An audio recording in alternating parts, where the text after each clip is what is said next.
guys, Antonio here. We are gonna go through some shoulder stuff that I do, just because I know we see a lot of people with shoulder stuff. And I say shoulder stuff because sometimes when people come in, there's like, I don't even know what's going on, my shoulder hurts. So I go on and off with some shoulder aches and pains depending on what I do.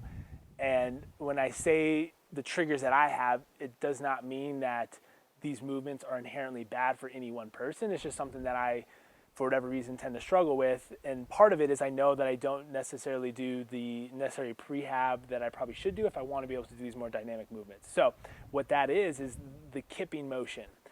When I return back to CrossFit, just depend on the lifestyle or the phase of life that I'm in, going through this kipping motion where you come back and forth through depending on what you're doing, that just makes this side super cranky. It's been that way for honestly probably like 5 or 6 years.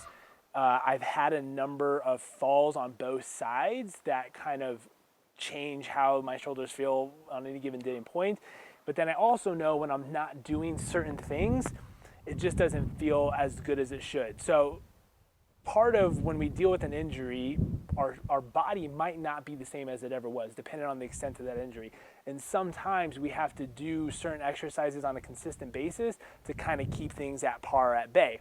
Now, that's not to say when you have an injury, you always have to do quote unquote corrective exercises or anything like that for the rest of your life.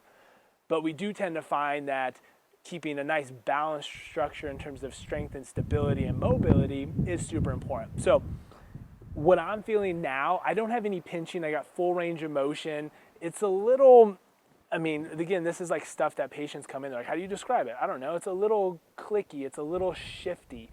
And I have this underlying kind of thought or feeling that there's some instability in here. When I say instability, it's I get a little bit of extra movement when I'm not intending for the shoulder to be moving. So for instance, it's more so like in a translation standpoint.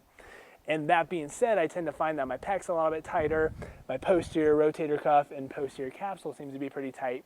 And so it's kind of like this chicken or egg question. Is the tension creating this other issue or this other issue creating the tension? And there's a lot of different thought processes that would argue for both, but I'll just kind of share what I have been finding works most beneficial for me. First and foremost is I tend to reduce the triggers, right? So I haven't been kipping for maybe about 4 weeks now, maybe a little bit longer. And again, it's not like I was kipping every single day, but when it would come up, I wouldn't have pain in doing so, but it'd be super sore and achy afterwards. And obviously my range of motion would be blunted as a result.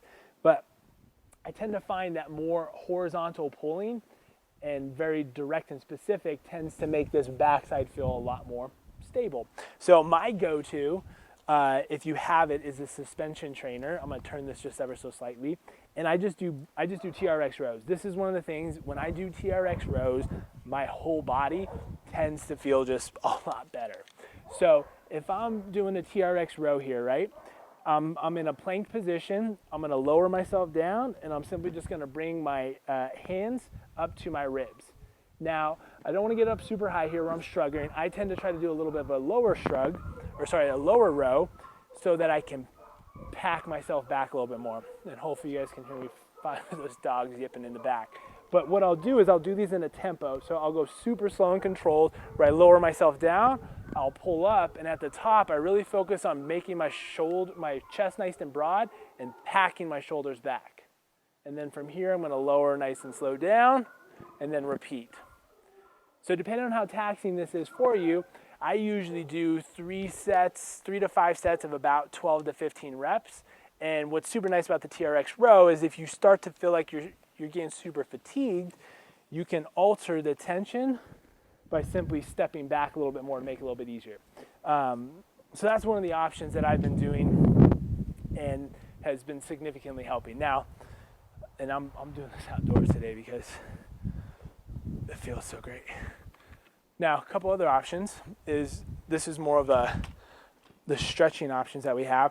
I have this badass PVC pipe, which I suggest everyone get.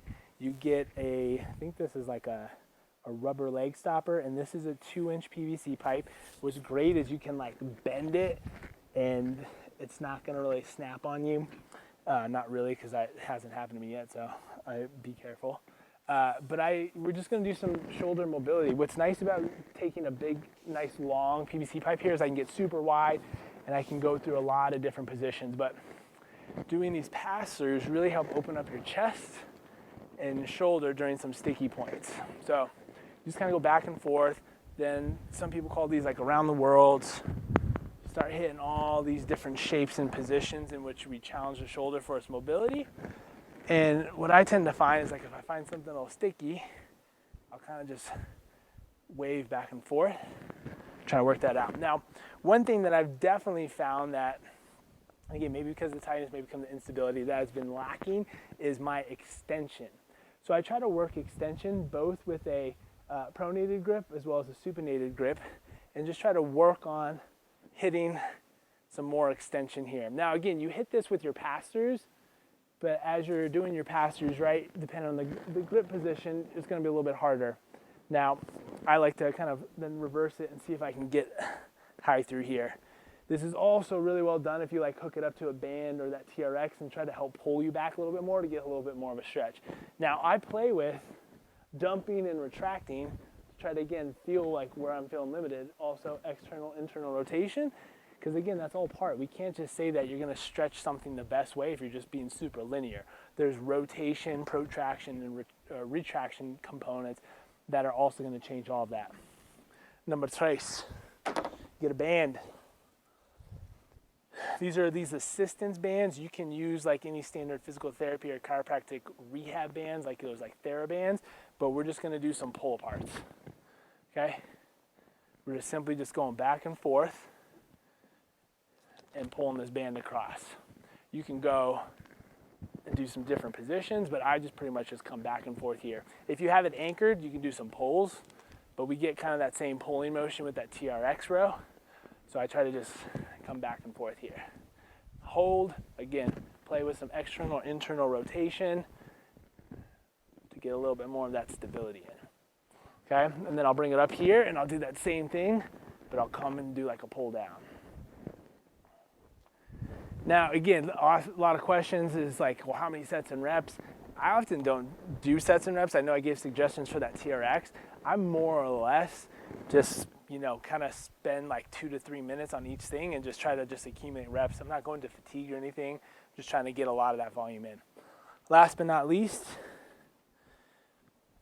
is going to be kettlebell bottoms up practice. So you can do it one of a couple ways. You can just clean it up. I tend to recommend you get your other hand up in here just to help stabilize you. And the goal is, let me angle this up a little bit more so you can see. The goal is to just work on this stability aspect. When you hold that kettlebell upside down, the weight is obviously more, it's bell heavy, right? So as I'm here, it's going to want to wobble around, and that's going to force stability in the shoulder to be able to maintain the position that I'm trying to hold. You start with holds, and then you can get into adding like presses, marches, or carries to make it more unstable. So bring it up. I'm going to hold here. Now, what I try to cue is, as I bring this up, I want to pretend like I'm pulling that shoulder down, kind of like a teeter-totter. As one side comes up, the other side comes down. That helps ensure that as I'm coming up, I'm not shrugging that shoulder. I want to keep this kind of packed and down as this comes a little higher. You can start here, but I want us to try to get to this 90-degree position because that's going to be a little bit more challenging. Bring it up. All right, balance. 90 degrees, and we hold. You should feel this work in. You should feel this pulled down, and you breathe. If you're feeling good, you can march. If you're feeling good, you can walk. And then if you're feeling real good, right, you keep this nice and tight, and you can press up.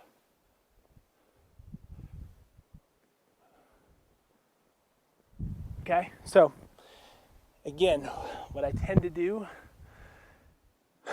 2-3 minutes, I'm working everything on each side. I kind of back, if this is feeling super fatigued, I'll jump back to this side. Once this fatigues, I come back. I'll do some of the other stretches and exercises, all of which I'm accumulating like a solid, maybe like 6 to 8 minutes. If I'm doing this as preparatory work before a workout, I don't want to spend more than 10 minutes on this because I need to get ready and need to work out. these are the kind of the main ones that I'm doing right now. Are there other options? Yes. Will they work? Yes. Is it right for you? I don't know. I don't know what your scenario is, but if you have a question, we'd be more than happy to help answer maybe what that might be, or some options might be for you. But if you're having that kind of ouch, pinchy shoulder in this kind of range of motion where it feels kind of like weak or unstable, these could be some great options for you. But as always, 303-520-8974 is my cell phone. You can reach out to me with any questions, hit us up, share with a friend who's also maybe dealing with some shoulder issues so you can help them out. And we'll talk to you guys later.